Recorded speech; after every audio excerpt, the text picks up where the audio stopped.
वैसे तो पाकिस्तान अपनी बेवकूफ़ी भरी हरकतों के लिए जाना जाता है और हमारी मीडिया का नेशनल क्रश भी है। लेकिन एक चीज खास हुई है कि भारत सरकार ने पाकिस्तान के कई यूट्यूब चैनलों को बैन कर दिया है भारत में। बीते दिनों भारत सरकार ने भारत विरोधी कंटेंट पोस्ट करने के लिए पाकिस्तान के 20 यूट्यूब चैनल और 2 न्यूज वेबसाइट को भारत में प्रतिबंधित कर दिया है। सरकार की तरफ से कहा गया है कि ये चैनल भारत विरोधी दुष्प्रचार और फर्जी खबरें फैला रहे थे और इनमें शक का सबसे बड़ा आधार यह बना कि नया पाकिस्तान ग्रुप नाम से एक संस्था थी, समूह थी और उसी के जरिए अधिकतर चैनल ऑपरेट किए जा रहे थे जिनके लाखों की संख्या में सब्सक्राइबर और करोड़ों की संख्या में व्यूज थे। और साथ ही साथ आपको यह भी बता दें कि भारत विरोधी जो ग्रुप के चैनल थे, इनकी टोटल जो सब्सक्रिप्शन थी वो 35 लाख की थी और उनके वीडियोस पर 55 करोड़ से ज्यादा व्यूज भी थे, जिनमें 30 से 40% का व्यूअरशिप इंडिया से जा रहा था। रिपोर्ट यह भी है कि नया पाकिस्तान ग्रुप में पाकिस्तान के बड़े बड़े चैनलों के बड़े बड़े एंकर जो लोकप्रिय हैं, वो एंकर ही ऐसी साजिश के लिए ऐसे चैनलों को संचालित कर रहे थे और वहां से बैठ करके वो भारतीय नागरिकों की पहचान करते थे, जो सरकार के कई फैसलों की आलोचना करते थे और सरकार के खिलाफ स्टैंड लेते थे डेमोक्रेटिक तरीके से।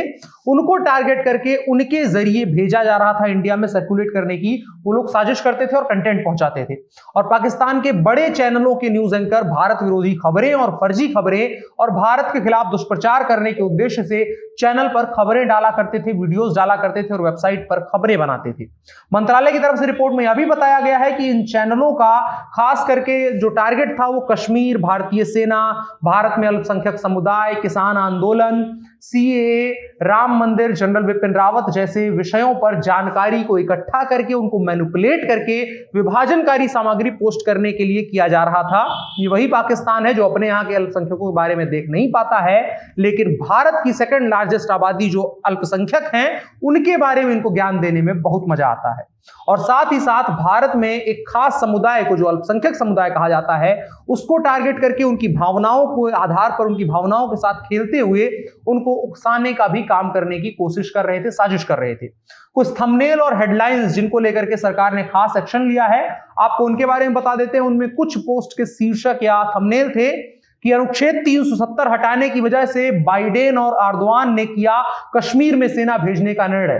अर्दोआन तुर्की के राष्ट्रपति हैं और भारत के मुकाबले तुर्की की क्षमता क्या है सबको पता है, और अंतरराष्ट्रीय स्तर पर 370 हटाने को लेकर के किसी देश ने, यहां तक कि यूएन ने भी कुछ खास कमेंट नहीं किया है।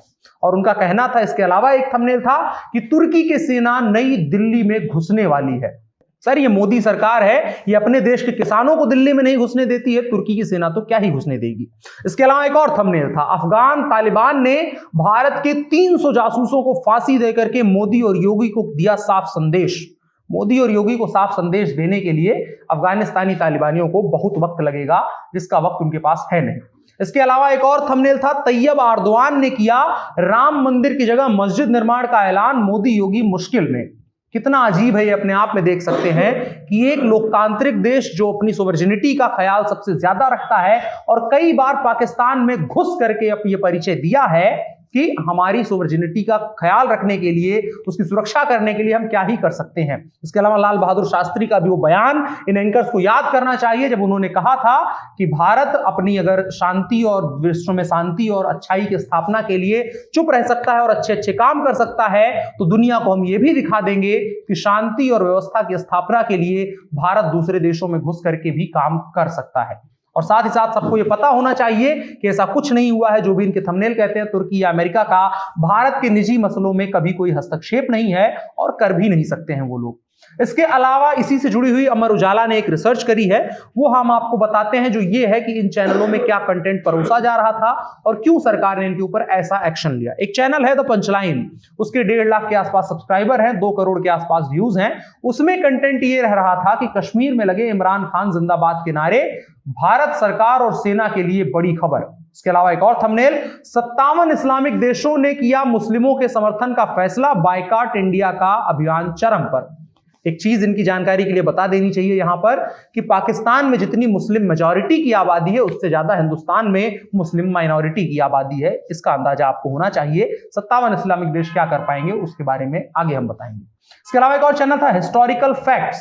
ये हिस्टोरिकल फैक्ट्स का नाम का चैनल हिस्ट्री की चीजों को मैनिपुलेट करके लोगों को परोसता था। इसके भी सब्सक्राइबर 10 लाख के आसपास थे। झूठी खबर को कंज्यूम करने वाले लोगों की संख्या देखिए आप। व्यूज इनके 16 करोड़ थे और इनका कंटेंट क्या रहता था? अर्दोगान कश्मीर में 35,000 हत्यारों को भेजने वाला है। पाकिस्तान से कुछ हत्यारे आने की कोशिश करते हैं, उनको गोली मार दी जाती है। अब तुर्की के भरोसे पाकिस्तान रह रहा है कि अर्दोगान कुछ कर देंगे। इसके अलावा तुर्की की सेना अयोध्या में राम मंदिर में बदला लेने के लिए घुसी। योगी जी का शायद इन लोगों ने बयान वो नहीं देखा था कि दिल्ली देश की राजधानी है और प्रदेश की राजधानी का व्यवहार दूसरा होता है।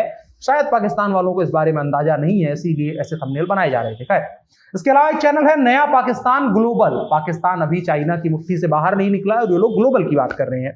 इनके सब्सक्राइबर 7.5 लाख के आसपास थे और इनके व्यूज 10 करोड़ थे। ये कंटेंट क्या जान रहे थे? बाबरी मस्जिद पर मोदी ने मानी अपनी गलती। हालांकि मोदी जी कुछ ऐसे फैसले लेते हैं जिन पर गलतियां होती हैं, उनसे गलती मानते हैं, माफी मांगते हैं, लेकिन बाबरी मस्जिद ऐसा कोई विषय नहीं है जिस पर कोई भी माफी मांगना चाहे। इसके अलावा सीएए, एनआरसी और अनुच्छेद 370 पर फैसला लेगा international court of justice ICJ. इन सभी की जानकारी के लिए यह भी बता देना चाहिए, शायद इन लोगों को जानकारी नहीं है कि सीएए, एनआरसी और अनुच्छेद 370 पूर्णतः भारत का मसला है और इंटरनेशनल कोर्ट ऑफ जस्टिस का इसमें कोई भी हस्तक्षेप होना असंभव है और वो भी गैर कानूनी है। और इसके अलावा आईसीजे को भारत में फैसला लेने के लिए बहुत समय अभी लगेगा। इसके अलावा एक और खबर है पंजाब वायरल, पंजाब पाकिस्तान वाला, वहां का वायरल। सब्सक्राइबर के बारे में उन्होंने छुपा के रखा है, लेकिन व्यूज इनके 14.5 लाख के आसपास हैं। इनका क्या कंटेंट रहता था? इनका कंटेंट था, थंबनेल रहता था या टॉपिक रहता था, कश्मीर मुजाहिदीन ने भारतीय सेना के 6 बेड़ों पर किया बड़ा हमला। एक बार जब आपने उड़ी में किया था, उसका जवाब आपको क्या देखने को मिला था और वक्त वक्त पर क्या मिलता है, उससे आप शांत नहीं होते हैं। जो अपनी सेना से ये तो साहस की उम्मीद कर रहे हैं कि वो 6 बेड़ों पर हमला कर दे और आप ऐसा वीडियो बना करके लोगों को दिखाएं। इसके अलावा एक और थंबनेल था कि मोदी सरकार के 5 मंत्रियों ने मोदी, शाह और राजनाथ सिंह के खिलाफ खोला मोर्चा। सर, आपकी जानकारी के लिए बता दें कि मोदी सरकार में मोदी खुद अपनी सरकार के खिलाफ मोर्चा नहीं खोल सकते हैं। बाकी आखिरी एक और है, द नेकेड ट्रुथ, सच्चाई नंगी करके बताने के लिए। अब इसमें कौन नंगा वो देखने वाली बात होगी। इनके सब्सक्राइबर 4.5 लाख के आसपास थे और व्यूज 9 करोड़ के आसपास था। इनका क्या कंटेंट रहता था? इनका एक थंबनेल था कि बाबरी मस्जिद पर 5 देशों के गठबंधन ने लिया जबरदस्त फैसला। बाबरी मस्जिद पर भारतीय अदालतों ने फैसला सुना दिया है और पूरे देश ने उसको स्वीकार किया है। 5 देशों का महागठबंधन हो जाए या गठबंधन हो जाए या 55 देशों का गठबंधन हो जाए, उससे कुछ बदलने वाला नहीं है।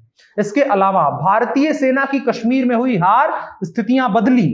संभवतः ये लोग इंटरनेट यूज नहीं करते हैं उतना ज्यादा, पता नहीं कहां से चुरा के इंटरनेट से ऐसी वीडियोस अपलोड कर देते हैं। आप इंटरनेट पर देखिए आतंकवादियों के साथ सेना क्या करती है, उसके बाद उनकी कितनी हिम्मत रह जाती है भारतीय सेना के ऊपर हमला करने का, और हमला कर भी दे तो भारतीय सेना को हराने की हिम्मत कितने आतंकवादियों में है और सेना के ऊपर हमला करने की हिम्मत कितने लोगों में है।